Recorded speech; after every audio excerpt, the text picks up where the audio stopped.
Queria que você pegasse aí a sua Bíblia. Nós vamos hoje estudar a Palavra de Deus.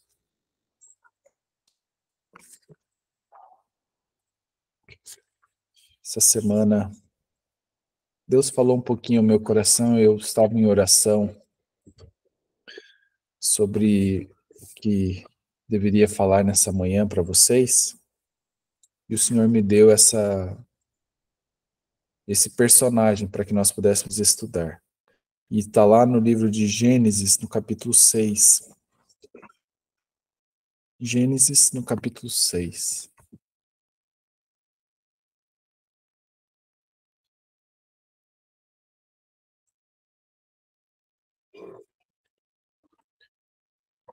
Queridos, a gente tem visto o mundo literalmente se desfazer. Não apenas por conta dos elementos naturais, das catástrofes, mas pela imoralidade do ser humano. A imoralidade do ser humano está atingindo níveis inimagináveis. Há coisas tão horrendas e absurdas acontecendo neste mundo, que se os moradores de Sodoma e Gomorra vivessem entre nós, talvez eles também se assustassem. Eu ainda não tinha visto, e essa semana eu recebi um dos vídeos de, se não me engano, 2 semanas atrás, enquanto o Rio Grande do Sul estava no auge, era um sábado, era o auge da enchente, destruindo vários lugares, né? Casas submersas, pessoas morrendo, literalmente morrendo afogadas. E em outra parte do nosso, e enquanto já o país já estava se mobilizando, vindo pessoas de vários lugares para ajudar, em um lugar do Brasil, milhares de pessoas se reuniram em uma praia para assistir um show de uma cantora muito conhecida no mundo. E eu vi algumas imagens desse show. Não sei se vocês tiveram a oportunidade de ver.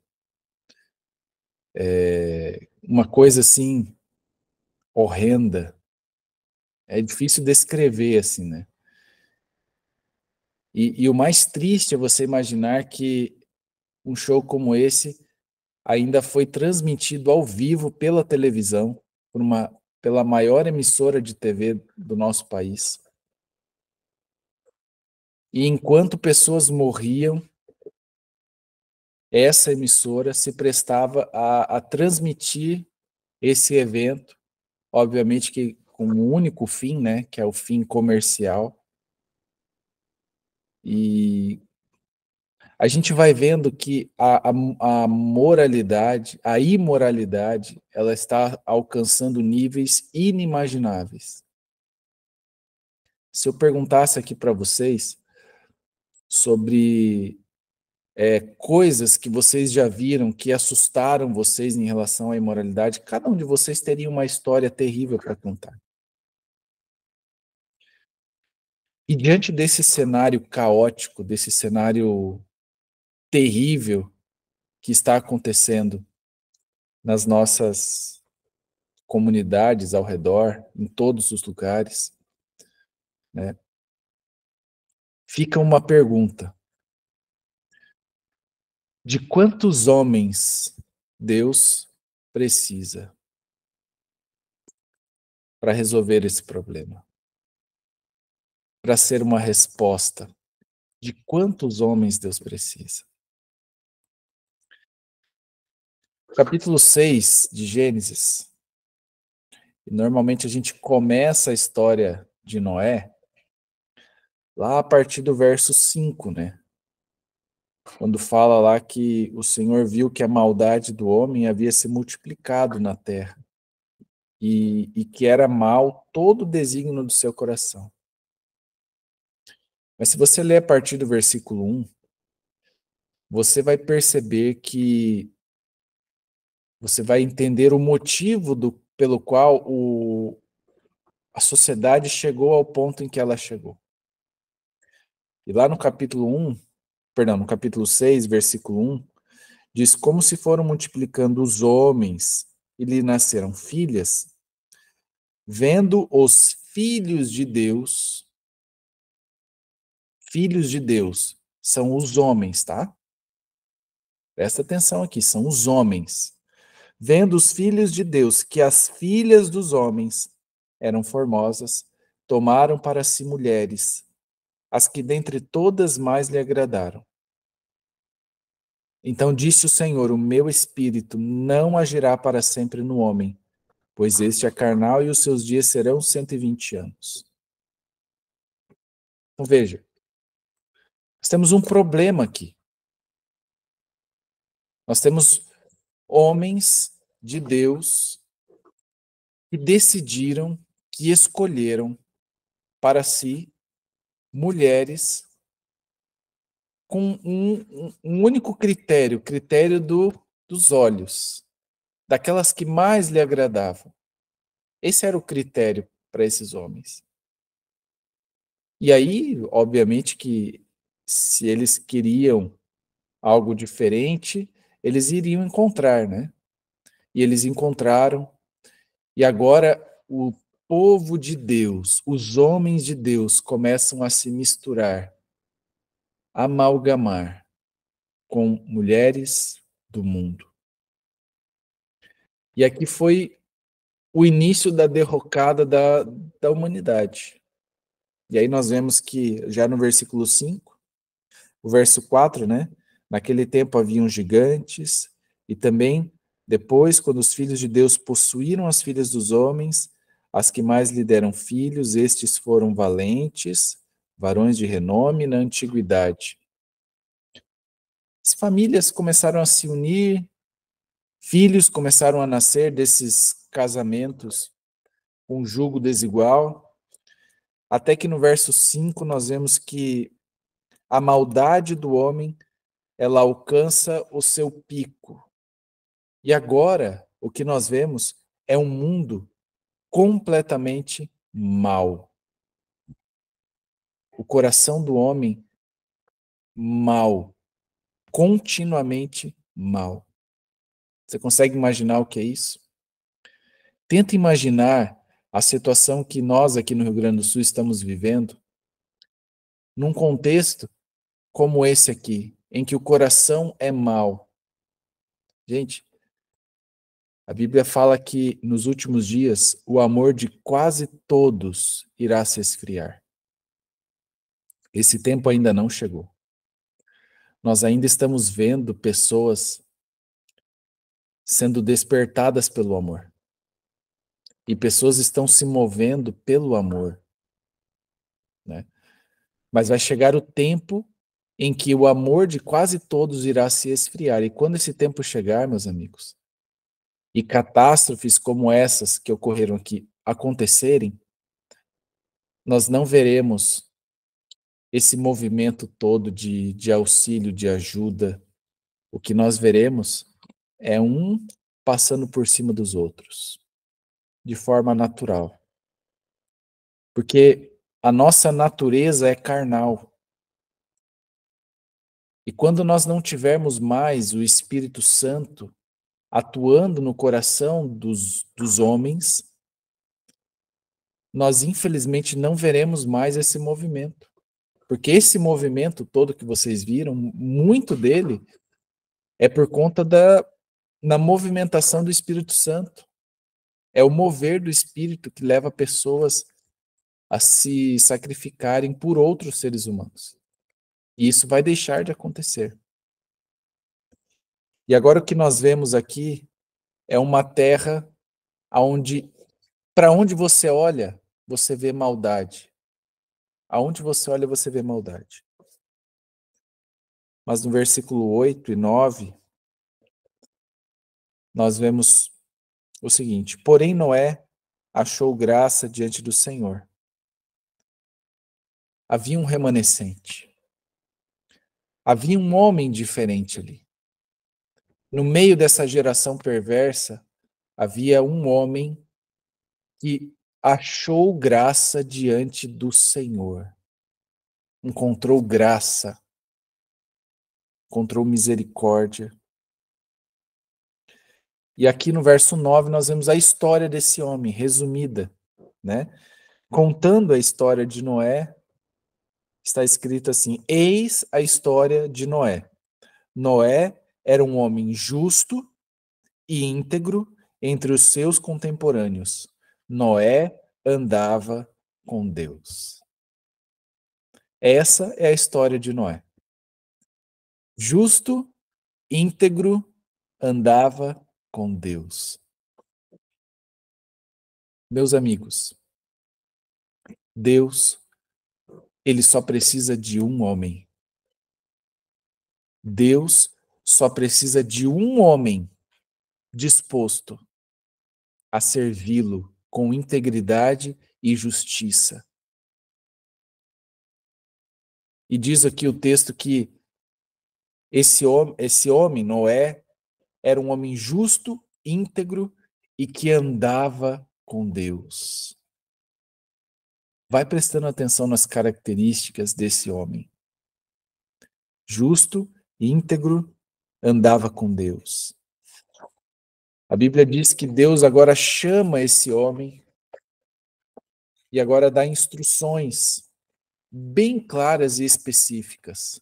E ele diz: Noé, construa um barco. E Deus agora ele vai especificando: você deve construir esse barco de cipreste, você vai fazer ele com uma largura tal, altura tal, diâmetro tal, tantos compartimentos. E Deus agora ele dá as especificidades do que ele deveria construir. Lá no verso 18,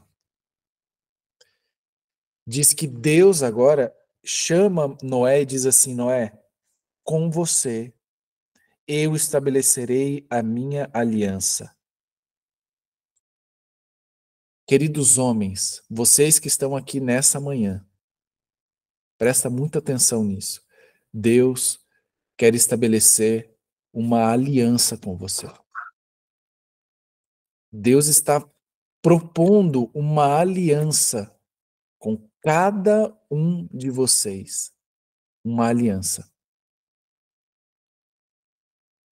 E essa aliança que Deus está propondo, ela só será possível na medida em que nós nos tornarmos homens justos, íntegros e andarmos com Deus.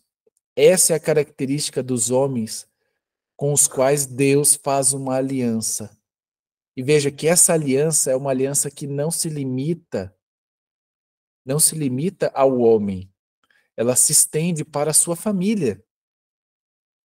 Diz ali a continuação do verso: entrarás na arca, tu, teus filhos, a tua mulher e a mulher dos teus filhos.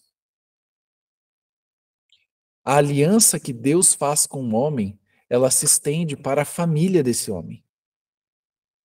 Por isso que eu digo para vocês que quando vocês acordam 5:30 da manhã de um sábado, mesmo com frio, com chuva, e vocês aparecem aqui nesse encontro, não é só por vocês. Vocês estão aqui nessa manhã por um motivo. Deus está fazendo uma aliança com você. E eu quero que você entenda que essa aliança, ela está se estendendo para aqueles que estão aí bem pertinho de você dormindo. Está se estendendo para vocês e para eles, para os nossos filhos, para as nossas esposas. E aqui diz o texto: para as esposas dos nossos filhos. Alcança outras gerações. E aqui Deus faz uma aliança, diz: eu vou fazer uma aliança com você. E aí o versículo 22 dá mais uma característica desse homem de Deus aqui. Mais uma. Vão prestando atenção, gente. Mais uma característica dos homens de Deus. Verso 22 do capítulo 6. Fez Noé tudo o que Deus lhe ordenara. Um homem em que Deus chama para uma aliança é um homem que obedece. Obedece. Tudo o que Deus manda. E eu queria que você, homem de Deus, não abrisse mão da obediência, da estrita obediência. Lembra-se lá de Josué, capítulo 1, quando Deus vai chamar Josué para liderar. Uma das ordens de Deus para Josué é: Josué, não se desvie nem para a direita, nem para a esquerda. Não se desvie. Obedeça todas as palavras descritas neste livro. Essa foi a ordem de Deus para Josué. Deus espera de homens, o que Deus espera de nós, homens? Obediência, estrita obediência. Deixa eu perguntar para vocês. Quando Deus pede para que Noé construa um barco, Deus, ele diz assim, vai chover, Noé. Eu vou destruir a terra. Pergunto, havia alguma evidência de chuva? Não havia evidência de chuva. Não havia sequer indício de chuva. Aliás, Noé nunca tinha visto chuva na sua vida. Ele nem sabia o que era. Porque naquele tempo nem chovia. O que caía era um orvalho que regava a terra. Então veja, Noé nem sabia o que era chuva. Então agora ele começa a construir um barco. E se você olhar o detalhe do texto, você vai perceber que Deus pede para que se construa um barco, mas você vê em alguma parte do texto Deus dando a madeira para Noé? Tem. Deus não dá madeira. Deus só dá o barco. E pelas proporções do barco, ele jamais poderia ter sido construído sozinho, ou só ele e os filhos. Então, provavelmente, Noé precisou contratar muitas pessoas para construir esse barco, precisou dispor dos seus recursos para a aquisição da madeira, para que ele pudesse construir esse barco. E tinha um objetivo a construção desse barco, e o objetivo principal era salvar a sua casa. Mas é interessante que ele tinha espaço para salvar outras casas. A arca, a arca que vai salvar famílias, nessa arca cabem todas as famílias que quiserem estar ali. Mas para que essas famílias possam estar, é necessário que haja um líder nessa casa, que conduza essa família para a arca. Essa é a necessidade. Olha lá no capítulo 7, verso 5, mais uma vez, nós vemos o autor dizendo: e Noé fez tudo segundo o Senhor lhe ordenara. Queridos, quais são as ordens que Deus já lhe deu, que você ainda não está obedecendo?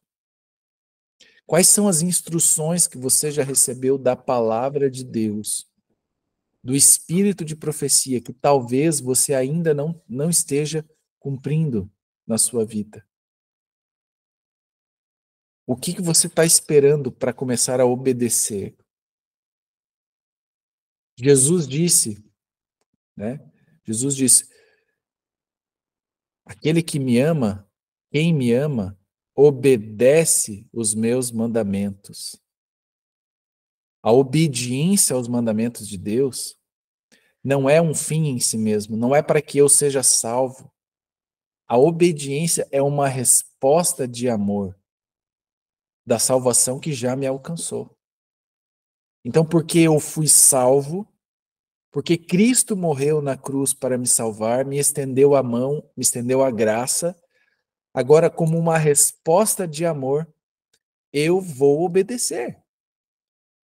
E quando Deus nos pede coisas, Ele nos pede porque Ele nos ama, obviamente. É porque Ele quer nos salvar, Ele quer nos proteger. Todos os seus mandamentos são mandamentos protetivos, é proteção, é bênção para mim e para você. O que nós vemos aqui na história de Noé é a história de uma geração que se perdeu, que se corrompeu, é a história de homens que perderam as suas famílias para o pecado. Em contraste com a história de um homem que encontrou graça diante de Deus e que escolheu salvar a sua família. Escolheu salvar a sua família. O fim da história você conhece.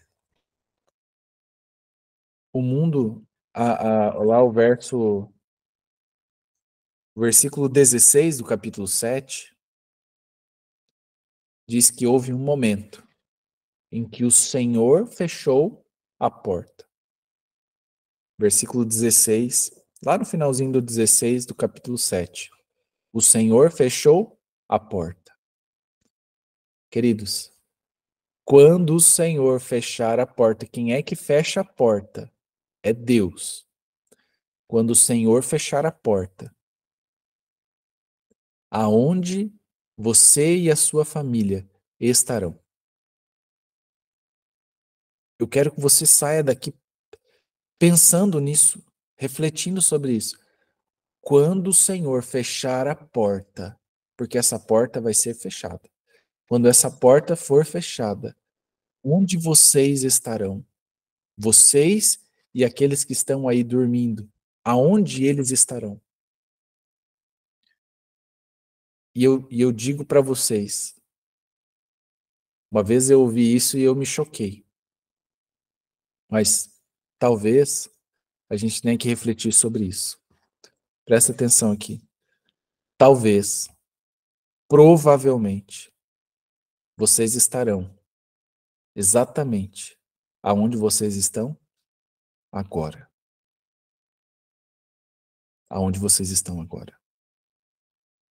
E eu te pergunto, nesse momento, agora, dia 25 de maio de 2024, você está dentro da arca? Você já está dentro da arca? A sua família já está dentro da arca? Gente, eu estou vendo muitos homens passeando fora da arca, brincando fora da arca.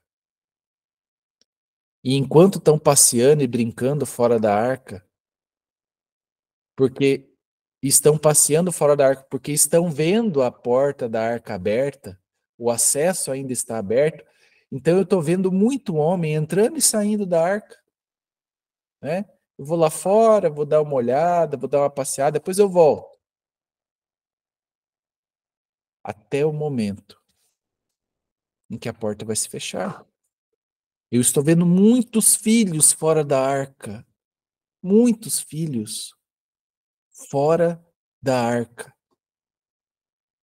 Muitas famílias inteiras fora da arca. Brincando. Não estão percebendo o que está acontecendo. Queridos, a analogia é clara. Os animais estão entrando na arca sem auxílio de seres humanos. Já parou para imaginar o impacto que isso deveria causar no coração dos antediluvianos? Quando eles de repente começam a ver animais entrando em fila, animais violentos, leões, junto com vacas, ovelhas, lobos, entrando junto com antílopes e zebras, e eles começam a entrar, e eles começam a vir de todos os lugares, e aquilo deveria ter causado um impacto na vida dos antediluvianos. Eles deveriam ter percebido o sinal. O sinal estava ali diante deles. até que todos esses animais entraram. Noé entrou, a sua família entrou. E diz que Deus fecha a porta. Queridos, quando Deus fecha uma porta, ela jamais volta a se abrir. Para quem está fora. Para quem está fora, essa foi a última chance. Ela foi a última chance. E por que eu estou contando a história de Noé para vocês? Por um motivo. Essa história vai se repetir. Querido homem, presta atenção aqui no que eu estou dizendo para você. Essa história vai se repetir. E isso foi avisado. Por quem? Por Jesus. Por Jesus. Lucas capítulo 17. Lucas capítulo 17.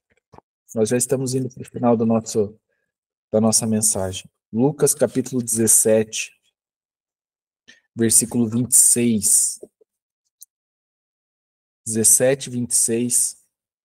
Jesus, essas palavras são de Jesus, o sermão escatológico de Jesus. E ele diz: assim como foi nos dias de Noé, assim será nos dias do Filho do Homem. Comiam, bebiam, casavam-se e davam-se em casamento, até o dia em que Noé entrou na arca. Veio o dilúvio e destruiu a todos. Queridos, vocês estão percebendo que nós estamos vivendo exatamente o mesmo momento em que Noé viveu? Vocês estão percebendo que nós estamos vivendo a mesma coisa? Você percebe que Jesus, na sua bondade, no seu amor, tentando nos alertar essa geração, ele diz: assim como foi nos dias. Vocês querem entender como será o fim de todas as coisas? Estudem a história de Noé. Ali está a explicação. Ali está o detalhamento do que vai acontecer. E sabe o que nós vemos acontecer? Ali, na história de Noé, homens que começam a pecar. Pecar com os olhos. Homens que começam a olhar para outras mulheres. E aqui foi a derrocada de toda uma geração. Aqui foi a derrocada de toda uma sociedade. Homens que não se contentaram com aquilo que tinham e começaram a olhar as filhas dos homens. Essa é a geração que nós estamos vivendo. Homens que começam a olhar para outras mulheres, homens que começam a olhar, né, e a serem ludibriados pelos olhos, por aquilo que eles veem. E esses homens estão trazendo, não apenas para si, mas para suas famílias, a perdição eterna. É a geração que nós estamos vivendo. Homens que estão trazendo perdição para suas famílias. E o que nós estamos vendo hoje? Uma geração completamente corrompida. Se você ler lá, por exemplo, Timóteo, capítulo 3, 1 Timóteo, capítulo 3, você vai ver, nos últimos dias virão tempos difíceis. Os homens serão arrogantes, blasfemadores, desonestos, desobedientes aos pais, amantes dos prazeres. Gente, é exatamente o tempo que nós estamos vivendo. E olha que coisa, olha o que está acontecendo. Os animais estão entrando na arca. Homens e mulheres que você jamais imaginaria que seriam despertados, estão sendo despertados pelo Evangelho. Ontem mesmo eu assisti o testemunho de um satanista. O camarada tem uma cruz invertida na testa.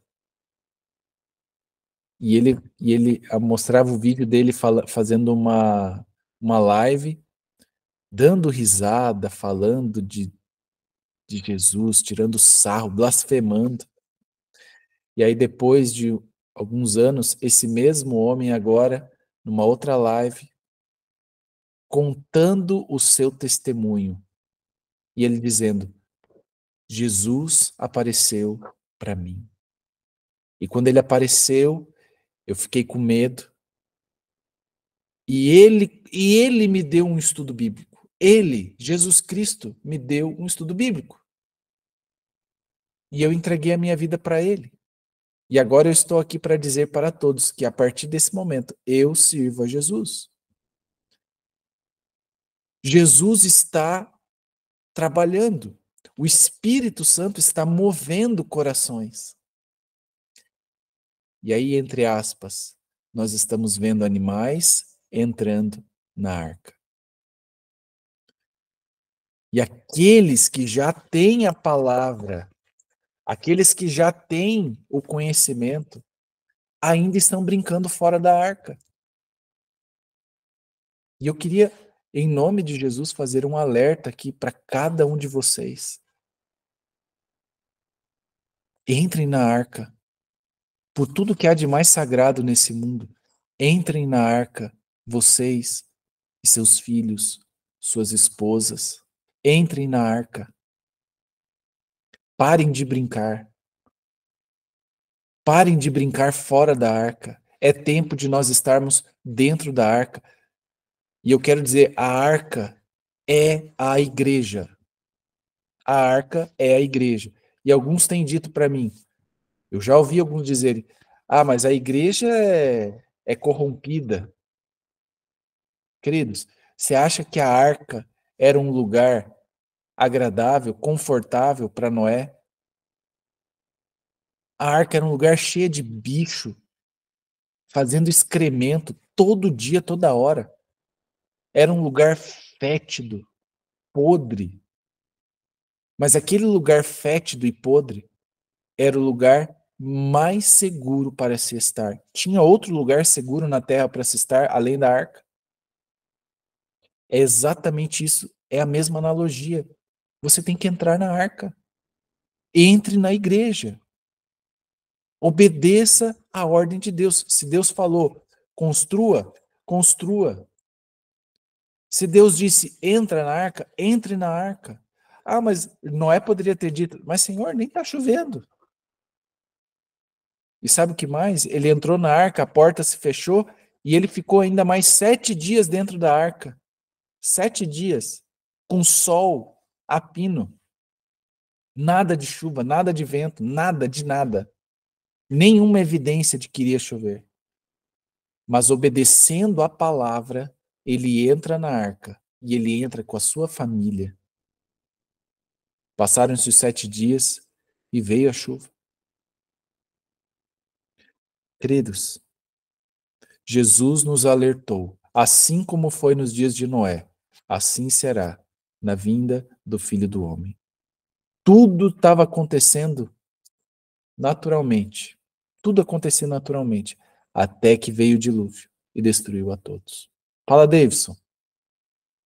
O Atilíbio. Essa semana eu estava estudando também a história de Noé. E Oh, uma das legal. coisas que me chamou a atenção foi que tu fez ali a menção à igreja, né? Noé não ficou parado dentro da arca, né? Ele tinha que tratar os animais, ele tinha que limpar, né? Aquilo que os animais estavam fazendo, ele tinha que dar água e eu vejo que ali Deus, por mais que Noé era íntegro, Deus estava querendo moldar ainda o caráter dele, né? E nós, dentro da igreja, a gente é assim, né? A gente precisa aprender que a gente precisa moldar o nosso caráter. E o que mais me chamou a atenção, assim, que muitas vezes a gente, no nosso dia a dia, a gente quer tirar férias, né? Acha, não, eu vou tirar umas férias, vou... E Noé Vou ali dar uma estava dentro da passeadinha arca. fora da arca. Aham, vou dar uma passeadinha fora da arca. E Noé estava ali dentro e ele não estava de férias, né? Ele, se era para varrer, ele varria, se era para lavar a louça, ele lavava, se era para, né, limpar um banheiro, ele limpava.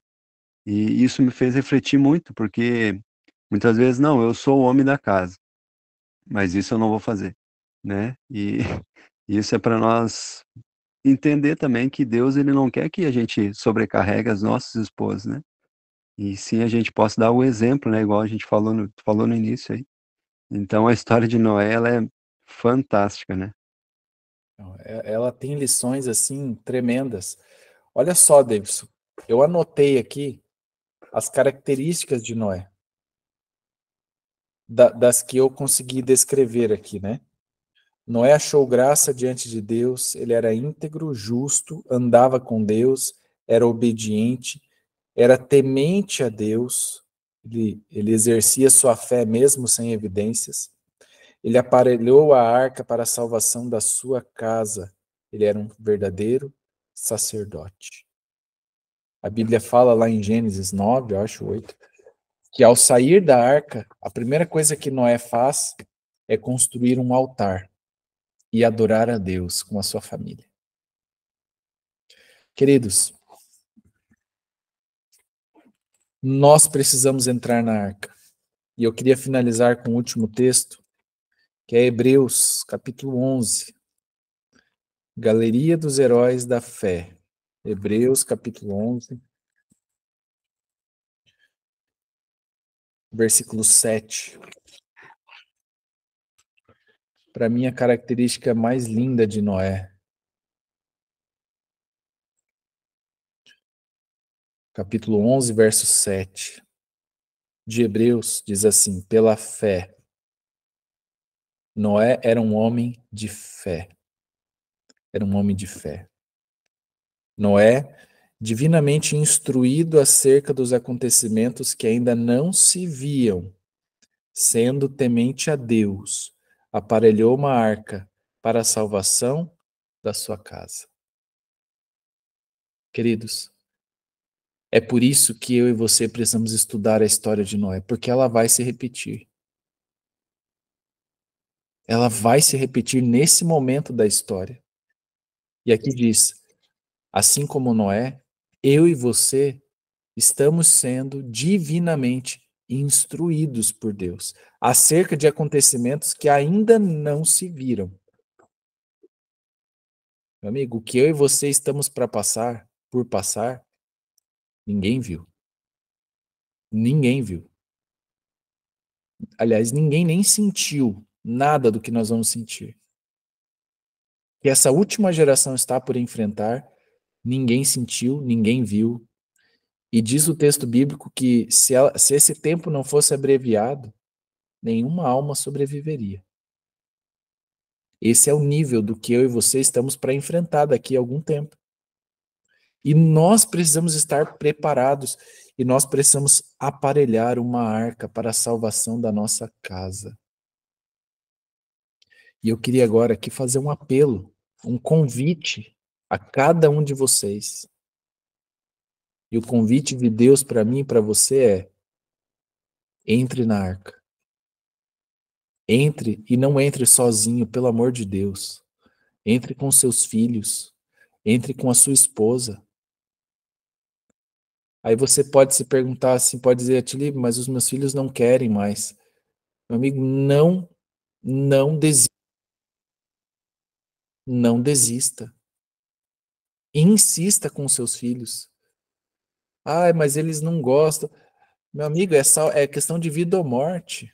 Não é questão de gostar ou não gostar. É vida ou morte. Se você não insistir, o diabo vai ficar ali insistindo para que eles permaneçam. Você é a resistência. Eu e você que estamos aqui somos a resistência. Nesse mundo que está louco e perdido, eu e você somos os Noés. Nós achamos graça diante de Deus.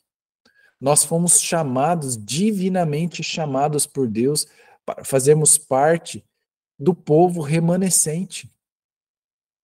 Aqueles que guardam os mandamentos de Deus e têm a fé em Jesus. Faça parte desse grupo de pessoas em nome de Jesus. Não, se você já entrou na arca, não saia. Se você não entrou, meu amigo, é hoje que você tem que entrar. E entre com a sua casa, com a sua família, com o seu lar. Faça o que for preciso. Se para você entrar na arca você vai precisar mudar de cidade, mudar de país, mudar de emprego, meu amigo, faça o que for necessário para entrar na arca, porque daqui a alguns dias mais, o único lugar seguro nessa terra será a arca de Deus. É o único lugar seguro. É o único lugar que eu e você teremos a oportunidade de sermos salvos. Fora da arca, não há salvação. Não há salvação. Essa mensagem, fazendo esse apelo a você, fazendo esse apelo ao coração de cada um de vocês. Não saiam da arca. E se já entraram, não saia. Se não entrou, pelo amor de Deus, entre em nome de Jesus. Entre na arca. Eu quero orar por vocês. Quero interceder pela vida de vocês. Eu tenho dito aqui que eu tenho orado por vocês. Eu tenho colocado os nomes de vocês diante de Deus. E hoje, mais uma vez, eu quero fazer isso.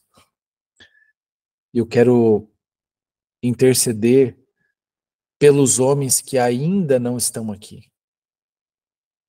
E quero fazer um apelo a você. Você conhece algum homem que deveria estar aqui, poderia estar aqui? De repente está tendo problemas na sua casa, no seu casamento, talvez está afastado de Deus. Eu faço esse apelo a você. Não deixe de convidar. Eu fiz ali um videozinho e eu quero fazer um vídeo cada semana para que você possa enviar para um amigo e fazer o convite para estar aqui. Porque talvez as instruções que vocês estão ouvindo são instruções que você já vive na sua vida. Mas você sabe, conhece muitos homens que poderiam estar vivendo isso, mas ainda não estão vivendo. E eu faço esse apelo a você. Estenda o convite para outros homens entrarem na arca. Você não precisa entrar sozinho, você não precisa entrar só com a sua família. A Bíblia fala, Noé pregou 120 anos para que outras famílias pudessem entrar na arca. Ninguém quis, mas ele pregou. Ele trabalhou para isso. Esse é o meu desejo para mim e para vocês.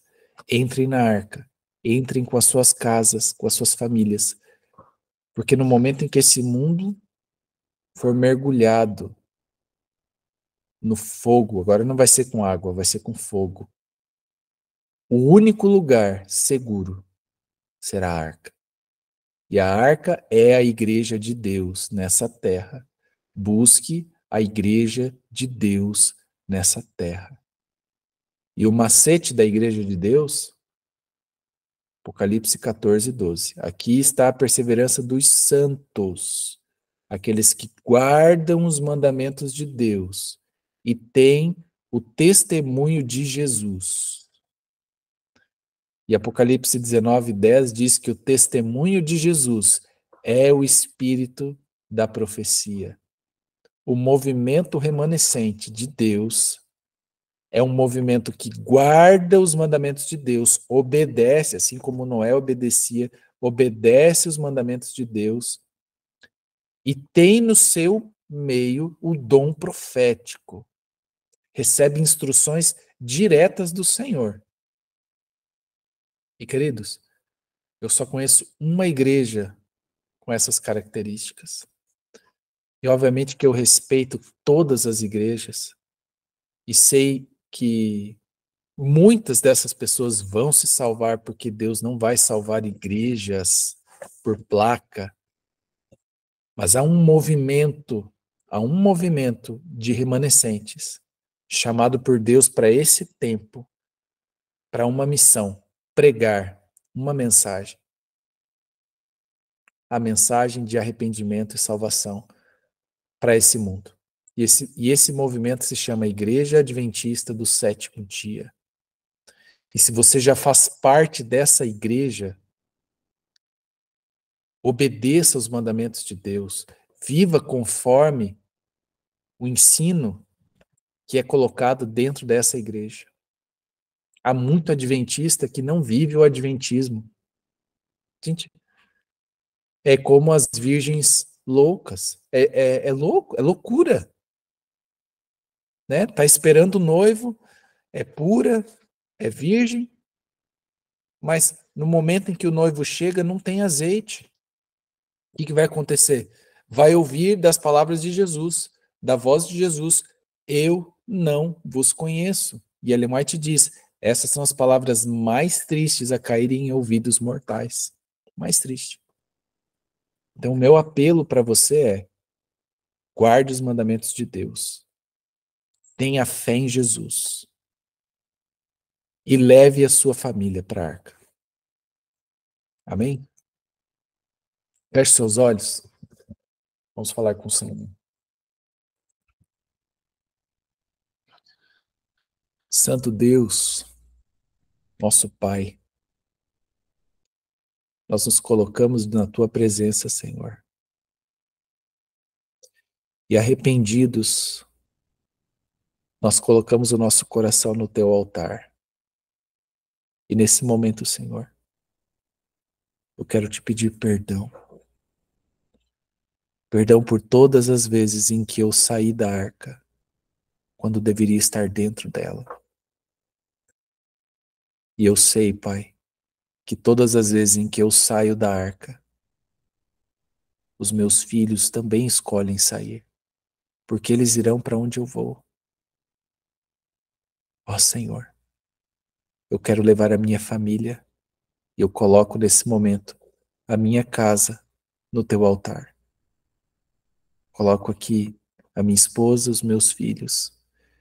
E eu sei que esses homens que estão orando comigo estão fazendo o mesmo, colocando suas esposas e os seus filhos no teu altar. Pai, nós queremos estar dentro da arca, Senhor. Mesmo que não seja um lugar tão agradável, um lugar talvez não tão confortável, um lugar com sujeira, mas é o único lugar seguro para se estar. Sabemos, Pai, que a tua igreja é composta por homens, e homens falhos, pecadores,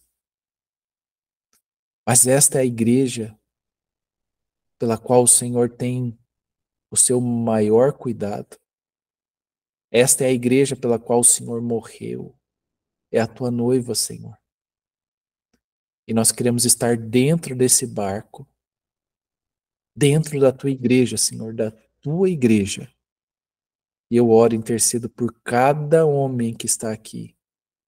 Senhor, que esses homens sejam Noés no meio da sua geração, sejam justos e íntegros no meio dos seus contemporâneos. Que eles possam aparelhar uma arca para que a sua família seja salva. Que ao fechar a porta, todos estejam dentro da arca seguros, protegidos pelas tuas mãos. Nós te agradecemos, Pai, porque a porta da graça ainda está aberta, nós ainda podemos entrar na arca e podemos levar outros. Abençoe-nos, Senhor, nos dê o Espírito Santo, nos dê o poder do Espírito para levarmos outros para dentro da arca. É o nosso pedido, é a nossa oração, em nome de Jesus. Amém. Meus amigos, muito obrigado mais uma vez por estarem aqui. Que Deus abençoe a todos vocês. Um feliz sábado na presença de Deus. Eu não sei se aconteceu algum probleminha no meu vídeo aqui, eu só estou vendo o Cláudio. Não estou vendo outras pessoas. Todo mundo sumiu aqui. Todos estão aqui. Então é só no meu aqui. Tá. Sim, ok. Todos estão aqui. Legal. Vocês, meus amigos, feliz sábado na presença de Deus. Levem a família de vocês para a arca. Hoje pela manhã Amém. ainda, hein? Amém. Honra e glória de Deus. Tá? Feliz sábado, Deus pessoal. abençoe a Tudo bom. todos. Feliz sábado, gente.